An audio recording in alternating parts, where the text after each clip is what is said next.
আসসালামু আলাইকুম রহমতুল্লাহ। কেউ ভিডিওটা স্কিপ করবেন না, দেখে যান আমাদের নীলাদ্রির যাওয়ার দৃশ্য এবং আমাদের আল্লাহ তাআলার কুদরতগুলা কত কত সুন্দর।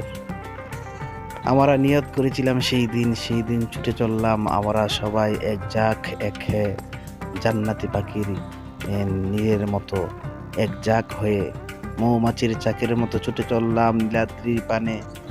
সমস্ত ভাইদের ও পরানো সুন্নতি লেবাস, মাথায় টুপি, গায়ে পাঞ্জাবি, আমার প্রিয়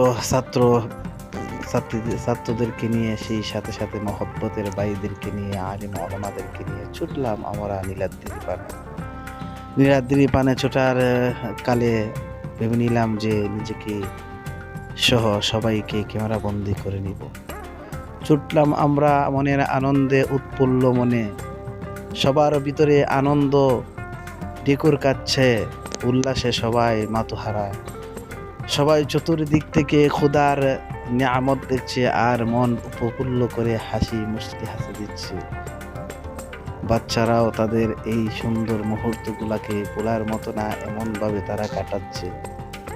ছুটে চললাম আমরা নীলাদ্রির দিকে। নৌকা আমাদের খুব সুন্দর এক নৌকা, যেটাকে বোট বলা হয়। সেই বোর্ডে উড়ে আমরা চললাম সুন্দর পরিবেশে, মনোরূপ পরিবেশে আমরা সেই নীলাদ্রি পানে লাকমা ছড়ার দিকে। আজ হবে আমাদের আনন্দের সমস্ত মহড়াগুলো দেখার ভাগ্য। চলে আসলাম অবশেষে নীলাদ্রি পানে। সবাই ছুটে চলছে, তাদের পাকে বড় বড় কাক দিয়ে এগিয়ে যাচ্ছে নীলাদ্রির ওপারে।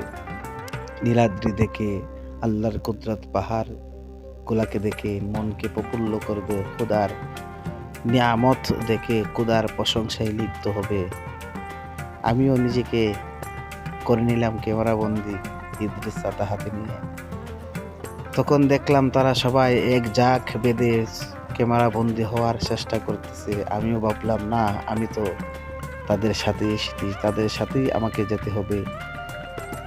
আমিও ক্যামেরাটা দিয়ে দিলাম অন্যের হাতে, নিজে ক্যামেরা বন্দি হওয়ার সুবিধার্থে। দেখা যাচ্ছে সবাই রেডি হয়ে গেল ক্যামেরা বন্দি হওয়ার জন্য। আমাকে তো দেখা যাচ্ছে না, অনেক পিছনে আমি সহ আমার বড় বড় ভাইদেরা। কারণ ছোটদের মন উৎফুল্ল হতে হবে, তাদের ভালোবাসা আমরা যদি না দিই তাহলে তারা কার কাছে ভালোবাসা পাবে। অবশেষে দেখা গেল আমাদের কেউ সাথে হাতায় তুল দিলাম আমি। সবাই দেখলো আমাদের এই সুন্দর মুহূর্ত কারখানা। সবাই আনন্দে মাতোহারা, একের পর এক ক্যামেরা বন্দি হচ্ছে। একজন ক্যামেরা চোখ তুলছে, অন্যজন যাচ্ছে।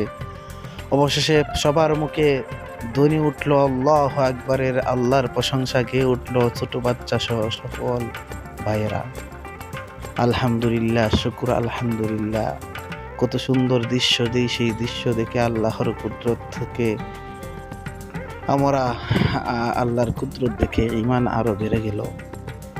এই কুদরতগুলা দেখে ছুটে চললাম পরবর্তী স্টেপ লাকমা চড়ার দিকে। সাথে ক্যামেরাম্যান আমাদের বাগনা, এটা হলো আমাদের টেকারঘাট বাজার। ক্যামেরাম্যান ফরহান, সে আমাদের সাথে আছে। সবাই ছুটে চলছে। অবশেষে চলে আসলাম লাকমা চড়ার দিকে। আমি নিজেকে আর আনন্দে আটকাতে পারছি না। নিজে আল্লাহর কুদরতের সাথে বারবার নিজস্ব ছবি দেখে যাচ্ছি। হঠাৎ দিয়ে দিলাম অন্যজনের হাতে, নাও আমিও ছবি উঠাবো। দেওয়ার সাথে সাথে যখন সামনে এগোলাম, দেখা গেল যে আমার সামনে একটা ফুটবল যেন আকাশ থেকে পড়লো। সেই ফুটবলটা হাতে নিলাম দৌড় দিয়ে। হাতে নেওয়ার পরে দেখলাম বাচ্চাদের। তখন ভাবলাম হাতে ধরেই একটা লাথ দিব। আসলে মনে আনন্দের ঢেউ খেলতেছে, যার কারণে আনন্দের ঠেলায় হাঁটতেছি বন্ধু বান্ধবের সাথে। এতটাই ভালো লাগতেছে ছাত্রদেরকে নিয়ে। আমার আনন্দর কোনো শেষ নাই। সবাই গোসলের জন্য রেডি হচ্ছে। আমি নিজেও আর নিজেকে থামাতে পারলাম না। পাঞ্জাবি টুপি খুলে নিলাম, টুপি সাথে নিলাম, কিন্তু পাঞ্জাবি খুলে নিলাম। নেমে গেলাম সরার মধ্যে গোসল দেওয়ার মন আনন্দে। সবাই ক্যামেরা বন্দি হওয়ার জন্য আমার বাগনা পরাণকে তারা ডিস্টার্ব করতেছে। আর এদিকে দেখা যাচ্ছে সব শেষে আবার ফিরে আসা লাগলো। এসে দেখি দোকানের মধ্যে আমার হুজুর সহ সবাই। অবশেষে নৌকায় চলে আসলাম, আমাদের সফর শেষ প্রায়। দেখা গেল যে সবাই রুমের মধ্যে, যেহেতু বোট সুন্দর এক নৌকা, সেই বোটের ভিতরে সবাই আনন্দে মাতোহারা। ছাত্রদের রুমে, আমরা ওস্তাদরা ওস্তাদের রুমে, মহব্বতের মানুষের মহব্বতের রুমে। আসবেন, ঘুরে যাবেন, আমাদের নীলাদ্রি লেক দেখে যাবেন, সবার দাওয়াত রইল।